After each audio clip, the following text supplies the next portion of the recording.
there was always misinformation and disinformation that went into it. Like these gentlemen who are marching up and down the street in Huntington Beach, or other people who are using this to crack down on people's free speech, it's misinformation and disinformation that they are going to use to do something that they always wanted to do or instinctively do no matter what, which is terrify and terrorize Black people and other marginalized groups and roll their rights back. I want to let people know this. Race massacres. Okay. And I'm going to connect them to false accusations / disinformation and misinformation that is a part of them. Just so you guys know, there's always a story of why it has to happen. Always a story of why. 1866 Memphis, there were the Memphis massacre. There were rumors that black Union soldiers were attacking whites after the Civil War. 46 Black people killed, 90 wounded. 1898, Wilmington, North Carolina. Propaganda claiming Black political leaders were corrupt and Black men were a threat to white women. White supremacist coup, dozens to hundreds of Black residents killed, government overthrown. 1906, Atlanta, Georgia. The newspaper printed false reports of Black men raping white women. White mobs killed 25 to 40 Black people, injured hundreds, and destroyed businesses. 1919, Arkansas, lie that Black sharecroppers met to form a union and were plotting to murder whites. 100 to 200 Black people killed by mobs and U.S. troops. 1919, Washington, D.C. False reports of Black men attacking white women. White mobs, including servicemen, rampaged. Dozens of Black residents killed or injured. 1919. I am Savvy Mike in this. I Am Savvy Mike TV, and we're basically hearing all of our favorite pundits' reactions to the Charlie Kirk fallout that's going on right now. If you don't know, as everybody does know, Charlie Kirk was murdered on September 10th by Tyler Robinson. That's the guy they have in custody right now. At least at the moment, he's not speaking, but the government and the news and the Utah Police Department have made it very clear that we have enough evidence to say this was the man who did it. So they hit him with the fucking book and said the death penalty is not off the fucking table. And now, while I will sit here and say, after watching Charlie Kirk get murdered senselessly on my phone twice, which is just a whole nother conversation and how the world has been desensitized by all this bullshit that, you can go either left or right with at this point. At the end of the day, nobody should be dying like that for their opinions. Nobody. At the end of the day. So, regardless of it, I do send condolences and RIP to the family. But, and there is a but, unfortunately, I know a lot of white people hate that there's a but unfortunately there is a but, because while to you, Charlie Kirk might have been uplifting and preaching what you want to hear and what you want to see, to people like me with my skin color and of other ilks, we would say it came off a bit hateful, sounded like some hate speech, and that was most of the rhetoric that he was pushing. He was a very divisive person when it came down to it. Even in his last words, he was comparing mass shootings to gang shootings. And I honestly, if you want to argue about that, you got it. Argue to a wall. Because if you think mass shootings equate to gang shootings, then you're just about as racist as I think he was. And that's just the God honest truth. And that was his last words. That's the ironic part about it all. So you do have every right to feel how you feel about the person. And like I said, honestly, like most people, Charlie Kirk was on and off my radar. Like, he was on it when the Jubilee thing had happened, when he did the 25 liberals, and he went up against Naomi Trout, whatever that chick's name is. She got famous off debating the conservatives and whatnot. She debated Candace Owens. She debated Charlie Kirk. Yeah, her. So, that was the first time I had seen or heard about him. And then after that, just disappeared, whittled away. That's not my orbit or sphere, so I could care less what they got going on over there. As long as it doesn't start affecting what's going on over here. That's all that matters. But we still pay close attention to it. Don't worry.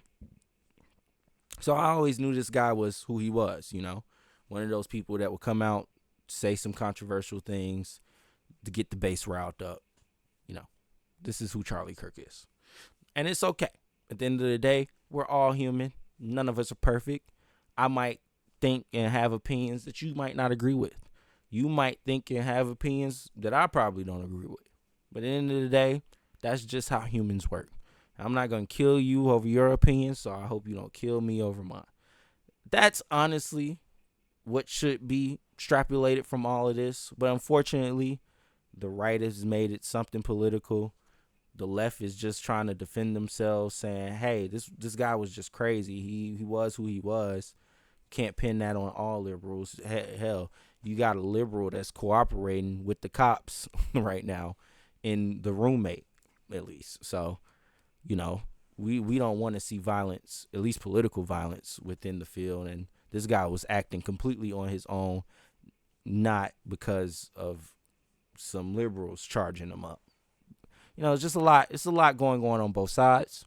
And while all that's happening, I feel like me, Van Lathan, even Rachel Lindsay, we all are in same thought right now. If you wonder how I feel, if I haven't expressed it enough, if it's still not clear, honestly, Van Lathan speaks 10 times better than me, way more precisely, can tell you his thoughts a bit more easily than I can. Because with me, if I start telling you my thoughts, see, there's a filter on up here. I want y'all to know that. If I ever feel like it's just, Michael, say what you feel. Say what you mean. Stop beating around the bush. I can't. Because if I do, I'm getting canceled. It's over. I got to keep it. I got to filter that brain, It's like I think of something. I have an opinion. And before it comes out of my mouth, it goes through like a judgment phase. It's like, is this something I should be saying? Yes, no. If I say it, what my mind goes like a million different ways in like that millisecond. I'm not even gonna lie. I don't know. I don't know what it is.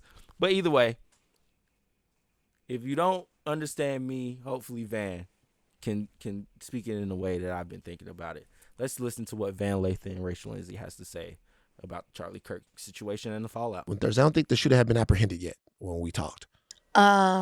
No. The shooter had not been apprehended. No. The shooter is 22-year-old Tyler Robinson. He is from Utah.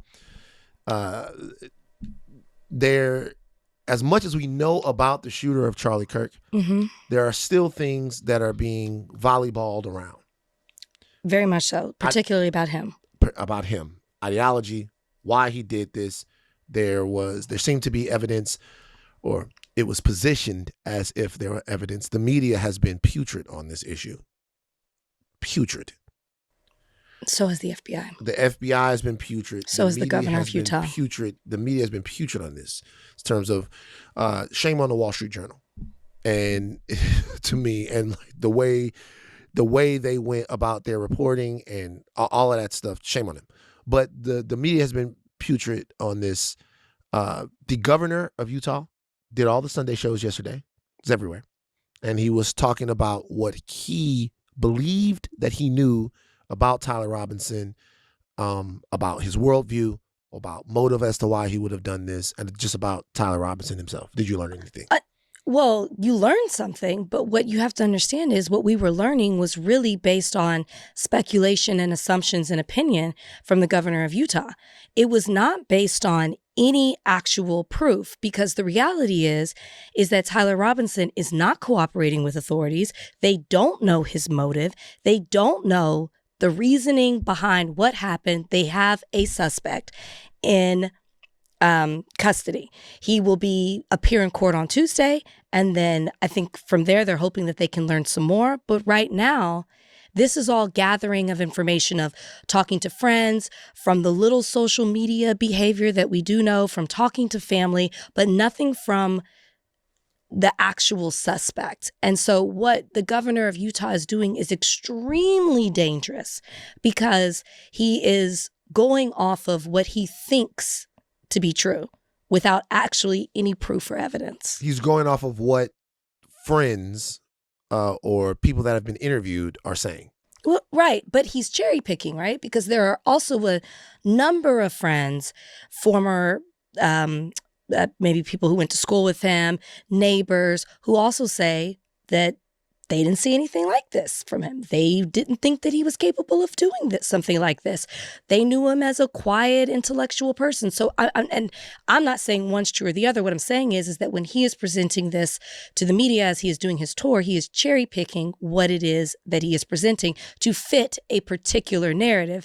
Because let's not also forget, because we didn't get to cover this the last time we talked, this is also the man who stood in front of the media, the public, and said that he was praying for the suspect to not be one of them. Yeah. He particularly said what he didn't want this person to be. And now the things that he is saying. And that was fucking crazy. Even when I heard it, I was like, wait a minute. So you weren't praying that you just caught whoever did it. Like, whoever did it, you just prayed that you caught him, got him off the streets so nobody can senselessly die like that again, or he doesn't go kill anybody else. That wasn't the first thing you was thinking about when you was talking to God. You was like, God, please, don't let this be a white man. He went to God like Eddie Brock did in Spider-Man 3. On just some evil rhetoric type shit. Like, please, God, don't let this be a white man. Please, for the love of God, not another white man shooting at a school. Please. I'm sorry, Governor of Utah. Those are the only people that do that bullshit. Fit the narrative of what he did want the person to be. So you have to put those two together. We're in a wait and see mode as it relates to Tyler Robinson. There'll be more information that comes out about Tyler Robinson. Apparently his father recognized a picture of him. He confessed to his father, and then he said he would rather kill himself than turn himself in. And a family friend contacted authorities. There haven't been that many details that have come out, but we do know that about the shooter.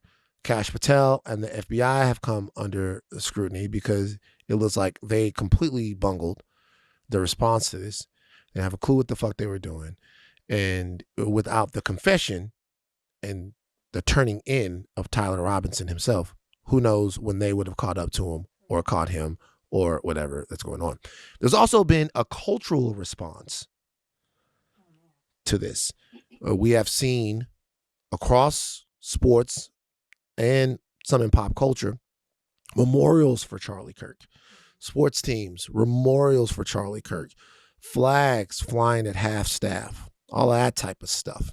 Then there's also been a really direct attack on speech following this, where some of the powers that be are compiling lists of people who might say things that are unflattering or critical of Charlie Kirk, and then turning people in to their jobs or whatever.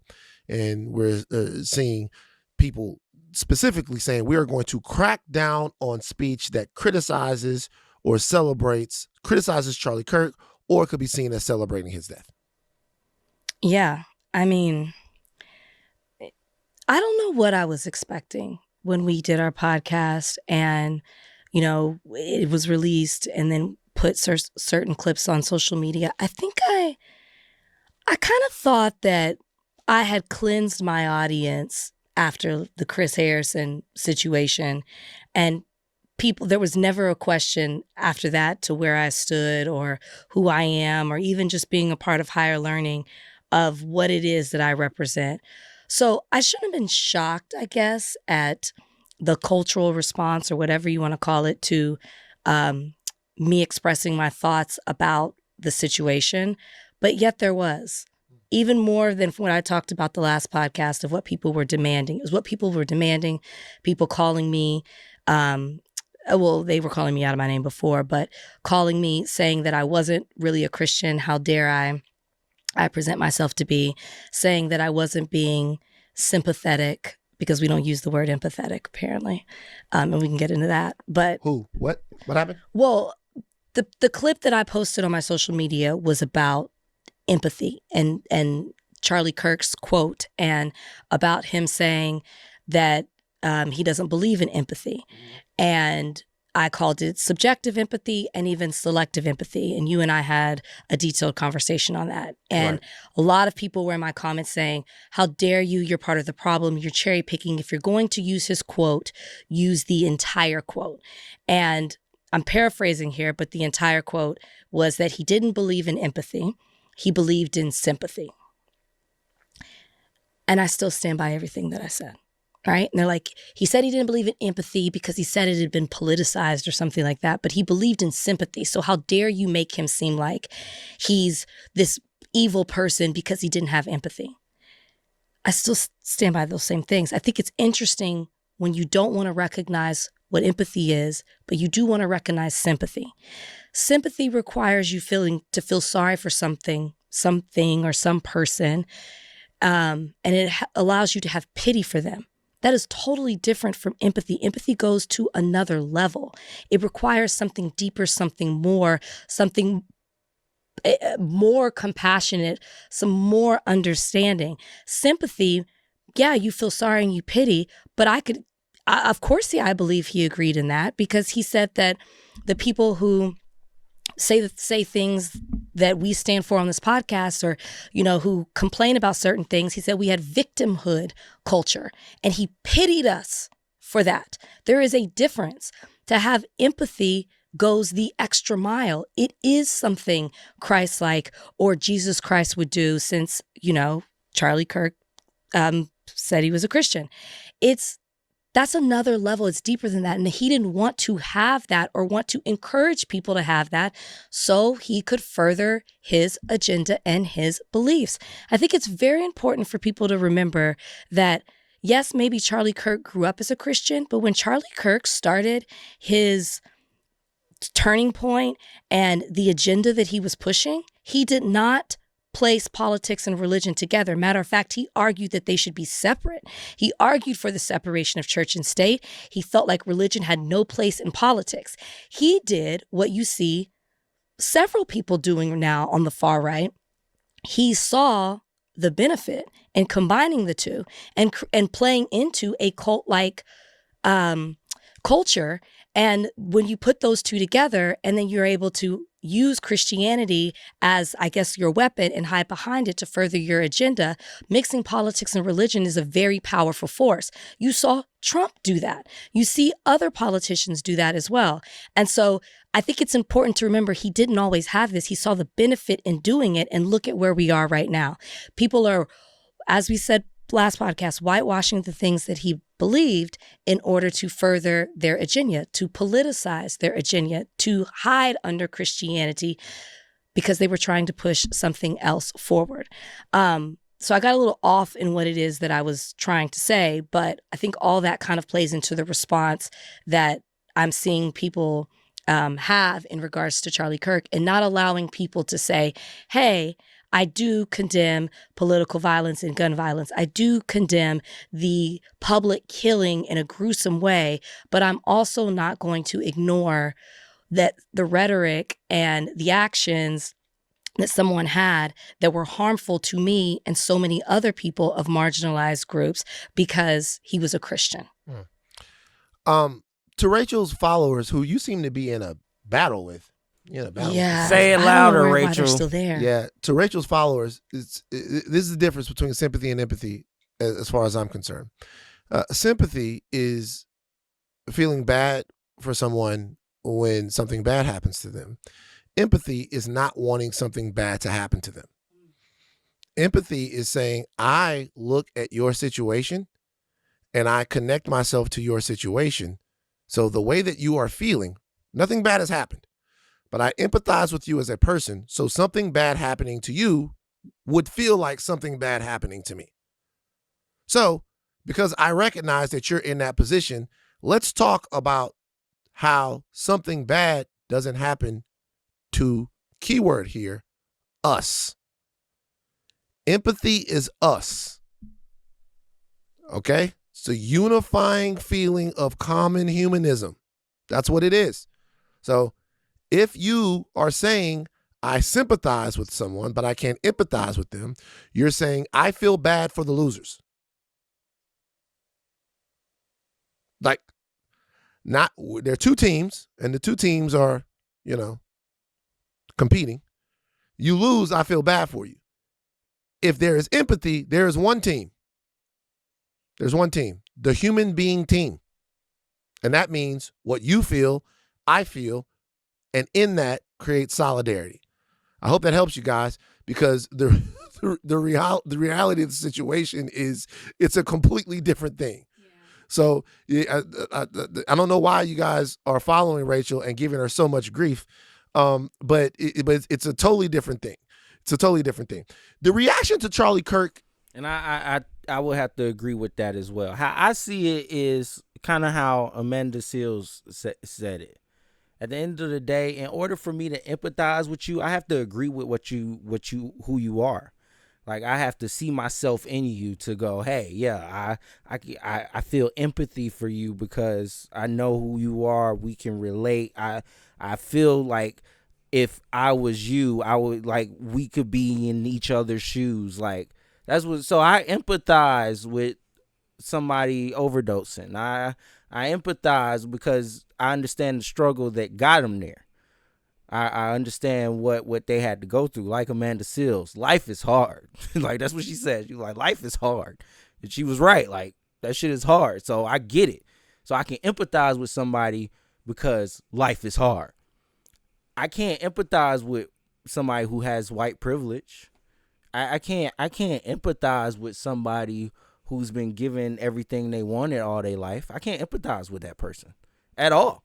I can't empathize with a person who hates me or people like me or of my kin and think I'm the problem, or people like me of my kin are the problem and don't know how to look in the mirror every day. I can't empathize with a person like that, because unfortunately I know how to take accountability for myself. I know how to look in the mirror and say, maybe I am the problem with whatever is going on in my situation in life, but clearly you can't, because when you have a problem or y'all side have issues, we start pointing the finger. Y'all side have school shootings. As soon as a transsexual do it, it's clearly them, huh? You know what I mean? So it's hard to empathize with that. It's hard to, like, I can feel bad for you at the end of the day, and I guess that's where my sense of empathy for this Charlie Kirk situation truly comes from, because it's like, I understand this is a man who was honestly just a conservative activist content creator who was spreading the good word of Donald Trump and gun rights and being white and white people getting back on top, because ever since Biden got in office, it was all bad. White people were being oppressed. White people were being oppressed. I'm gonna go find the Chris Rock joke about white people thinking they're oppressed. It's kind of apropos for the situation at the moment. So, you know what I mean? It's like, it's hard to empathize with that, like, because I don't see the world the way you see it. You see it in a completely different viewpoint than I do. That's for a fucking fact. That's a fact. And everything is really interesting to me for a couple of reasons. An opinion columnist for the Washington Post says she was fired. Her name is Karen Attia. She wrote on Substack that she was fired. She's cited several social media posts made in the wake of Charlie Kirk's death that express antipathy towards political violence and frustration with the lack of effort to curb gun violence. And then there was another response. I saw these guys in Huntington Beach. Oh, yeah. See them? Yeah. And they were walking around. What are they saying? Like, white men will fight back? Yeah, it was like a white is right kind of thing. I don't remember what they were saying. Donnie, what are they saying? What did the guys in Huntington Beach say? White men will fight back? Let's hear for ourselves. Let's hear what they were saying. We're going, man. White man, fight back. Go get a gun, bro. Go get a gun. Fight back. Our streets! Our streets! Our streets! White men, they fight back. Who streets? Our streets. Who streets? Our streets. White men fight back. Streets. Okay, so I want to say two things here. Number one, political assassination in America is a white phenomenon. I'm gonna give you guys a list.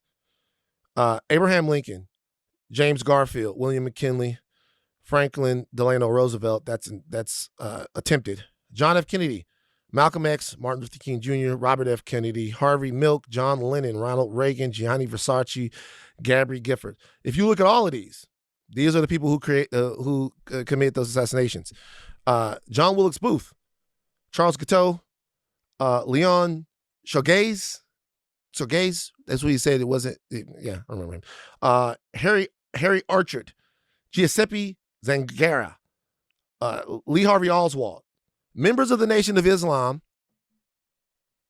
were arrested for the assassination of Malcolm X. However, there has been a lot of evidence. Guys, we know who killed Malcolm X, right? Okay. All right. James Earl Ray, Sirhan Sirhan, Dan White, Mark David Chapman, John Hinckley Jr., Andrew Cunanan, Jared Lee Loughner. If you guys are mad about political assassination of figures, you're not mad at black people. You're not mad at them because that's not what we do. We have not right now or ever been the people in America that execute political assassinations of figures, even the figures with the most vile rhetoric towards black people. We didn't shoot them. We did not shoot them. And we didn't shoot them last week either. When this news broke, the profile of the shooter being a young white male or a white male with some type of mental illness issue or that had been radicalized, that was the easiest money on FanDuel that you could get. You were hitting with that bet. And that's a fact. And let me tell you why that's important to say. When you talk about race massacres or racial violence in the United States, I think a lot of people think that there was a time or a point where they just went in and destroyed and massacred all of these black people. And that's what they did. That is what they did. They did. That's what they did. But there was always misinformation and disinformation that went into it. Like these gentlemen who are marching up and down the street in Huntington Beach, or other people who are using this to crack down on people's free speech. It's misinformation and disinformation that they are going to use to do something that they always wanted to do or instinctively do, no matter what, which is terrify and terrorize black people and other marginalized groups and roll their rights back. I want to let people know this. Race massacres. Okay. And I'm going to connect them to false accusations / disinformation and misinformation that is a part of them. Just so you guys know, there's always a story of why it has to happen. Always a story of why. 1866 Memphis, there were the Memphis massacre. There were rumors that black Union soldiers were attacking whites after the Civil War. 46 black people killed, 90 wounded. 1898, Wilmington, North Carolina. Propaganda claiming black political leaders were corrupt and black men were a threat to white women. White supremacist coup, dozens to hundreds of black residents killed, government overthrown. 1906, Atlanta, Georgia. The newspaper printed false reports of black men raping white women. White mobs killed 25 to 40 black people, injured hundreds, and destroyed businesses. 1919, Arkansas, lie that black sharecroppers met to form a union and were plotting to murder whites. 100 to 200 black people killed by mobs and U.S. troops. 1919, Washington, D.C. False reports of black men attacking white women. White mobs, including servicemen, rampaged. Dozens of black residents killed or injured. 1919, Chicago. Racial tensions sparked by rumors and false blame after a black teenager swam in a whites-only beach area and was killed. 38 dead. 500 plus injured. 1,000 black families left homeless. 21, Tulsa. You've heard of this one. A black teenager, Dick Rowland, falsely accused of assaulting a white female elevator operator. 100 to 300 black people killed. 35 blocks of Greenwood, Black Wall Street, destroyed. They firebombed it from the sky. Boom. 1923, Rosewood, Florida.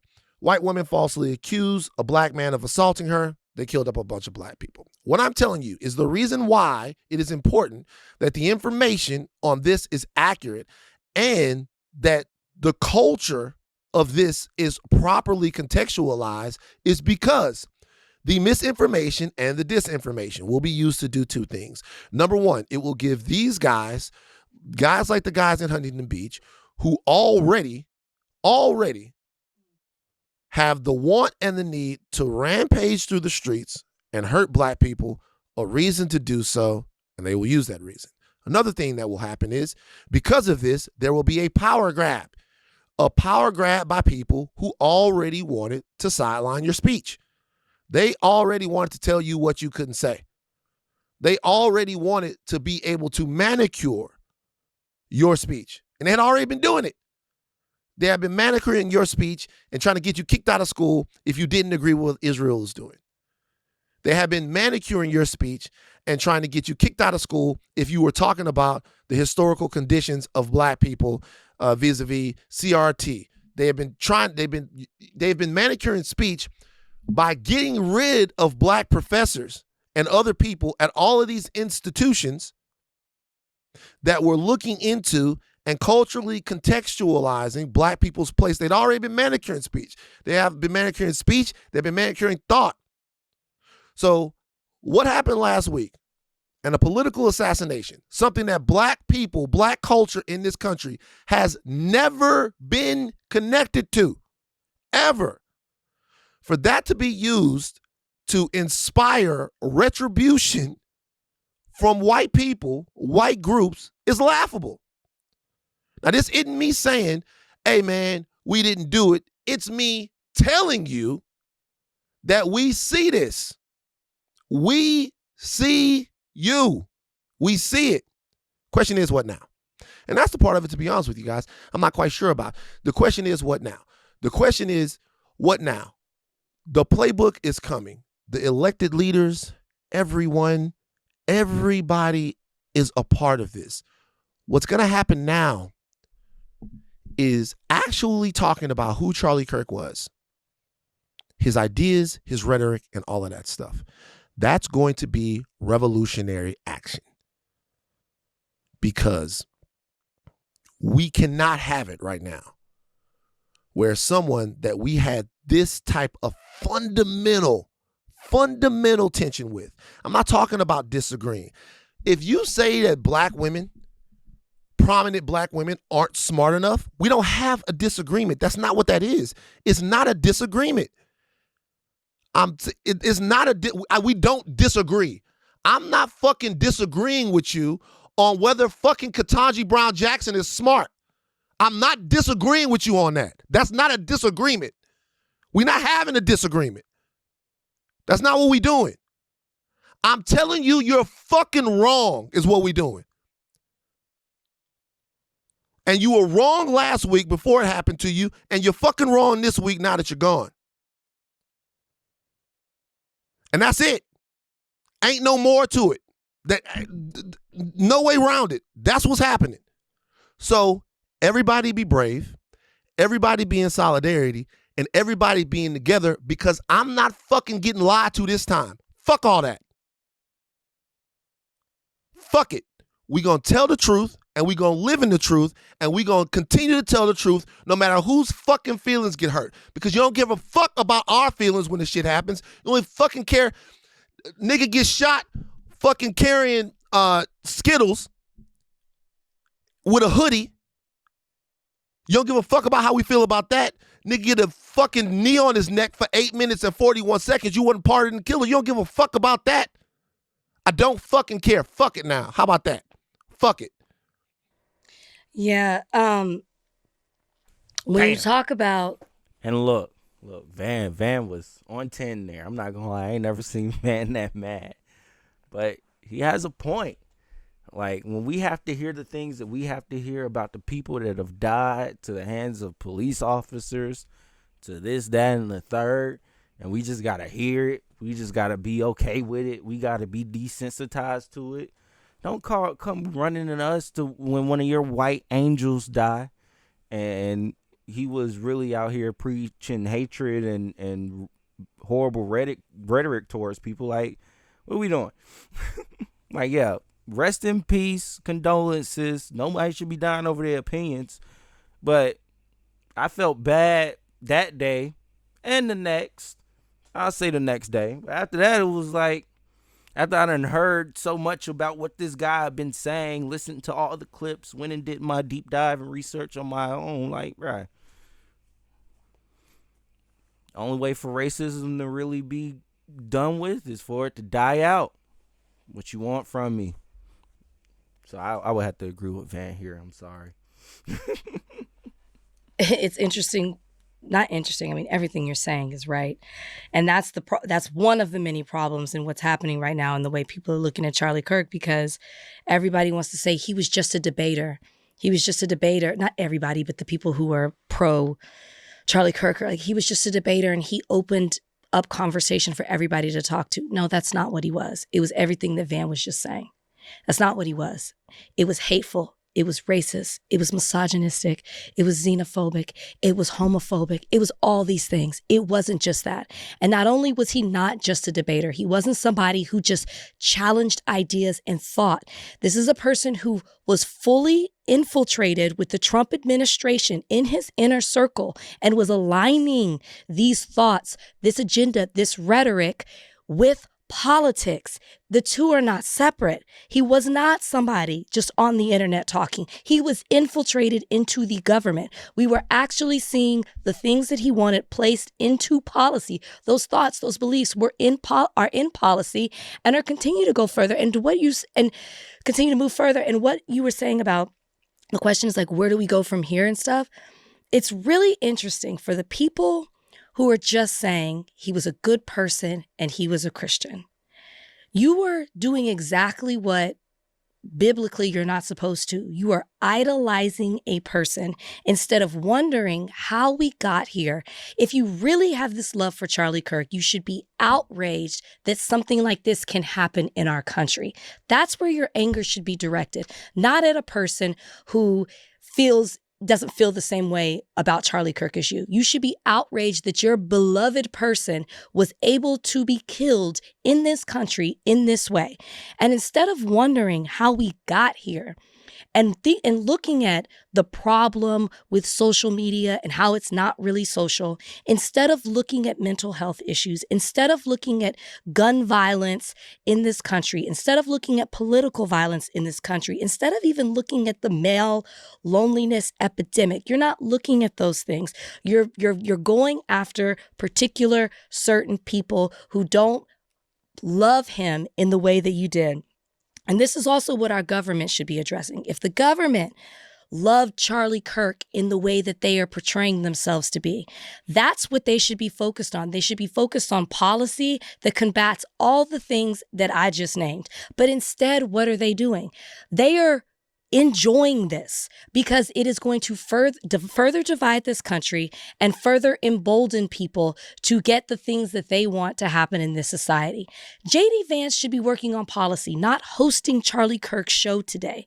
There should people shouldn't be debating whether or not there should be a statue of Charlie Kirk put up like Dr. Martin Luther King Jr. We shouldn't be looking at what teams had a moment of silence and what not.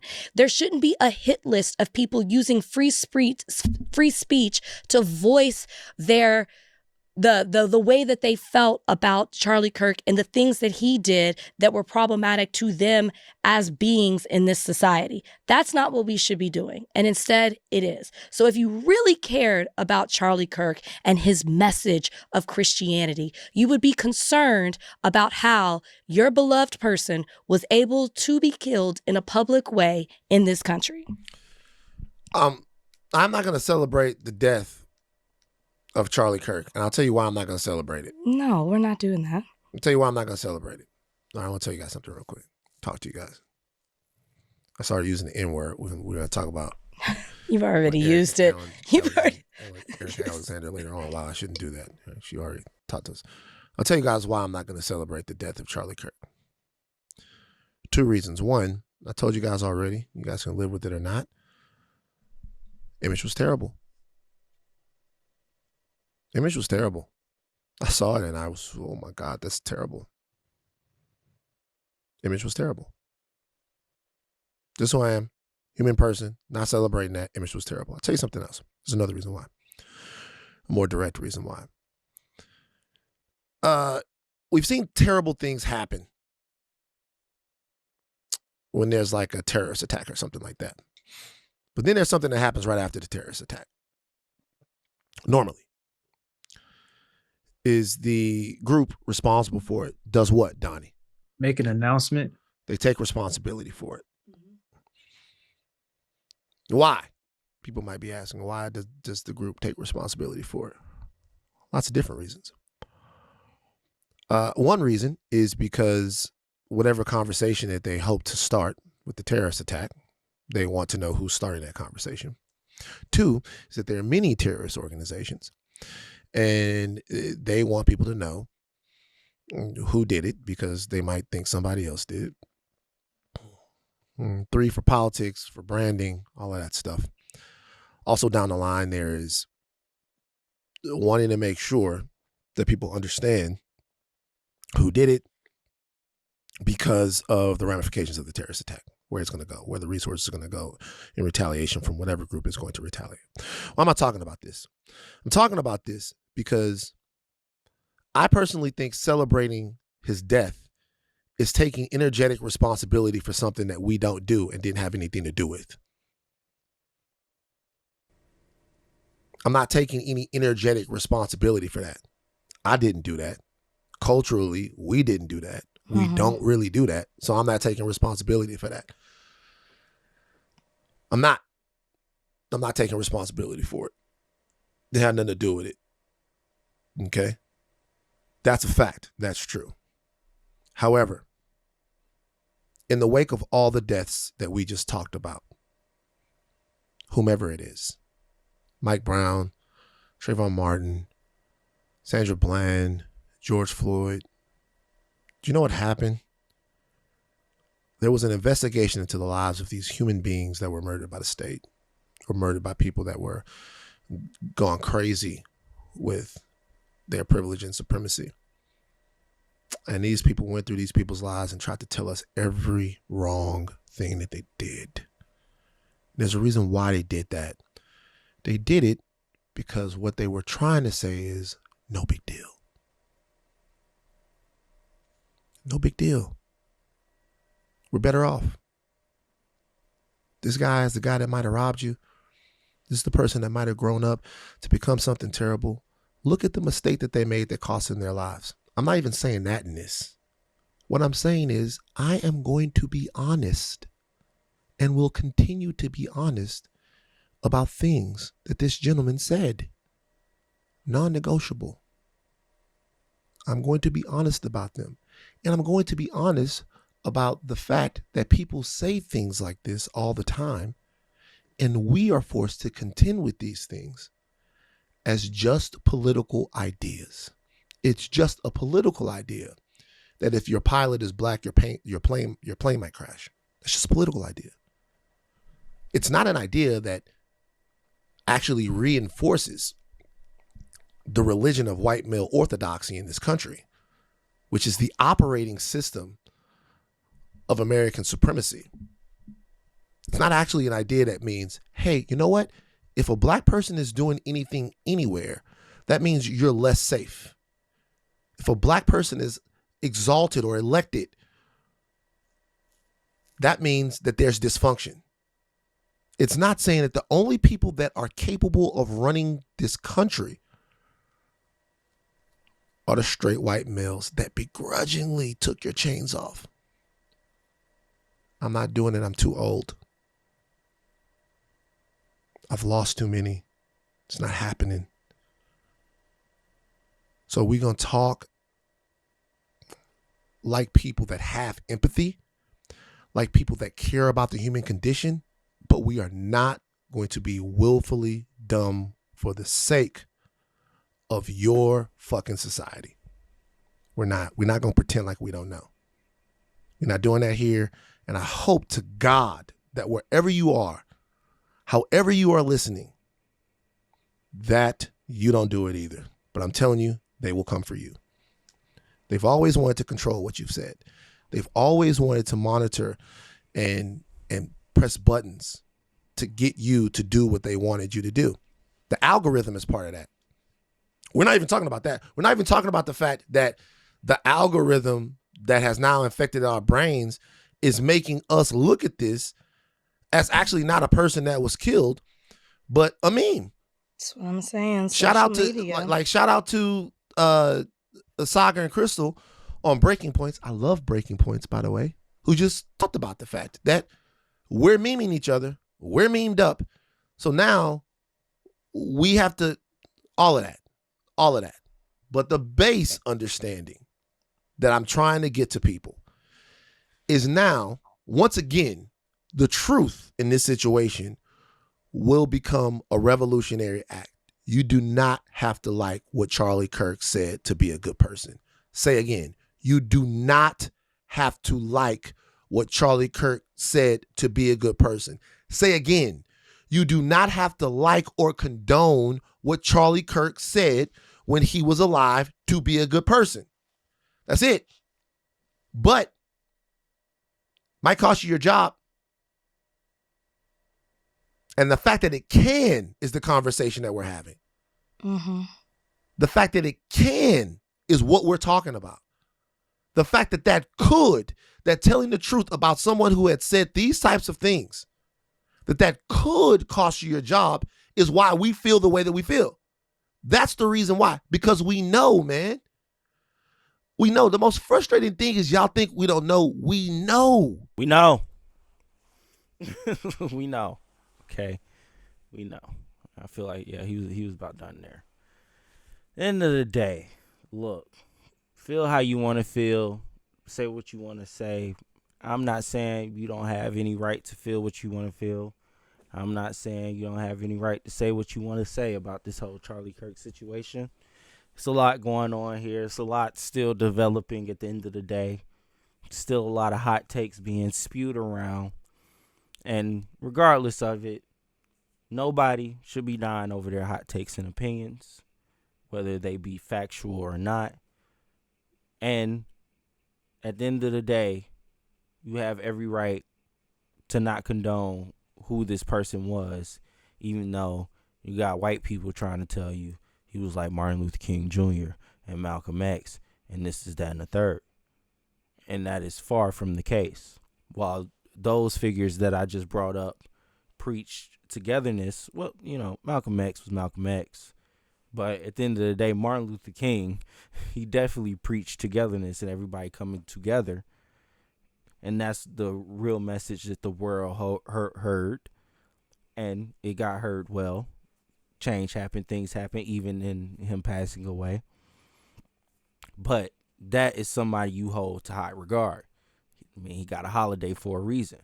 And it's ironic that the same person that we're talking about that got assassinated, Charlie Kirk, is the same guy who was asking, why do we celebrate Martin Luther King Day? What's the point in that? That's what he said on his podcast. So, at the end of the day, knowing who a person is, and when somebody tells you who they are, you believe them. You don't take it for face value. You know, look, they're telling you who they are. They're showing you who they are. Believe it. At the end of the day, you know, he still preached a lot of negativity. So, regardless of it, feel how you want to feel. That's how I feel.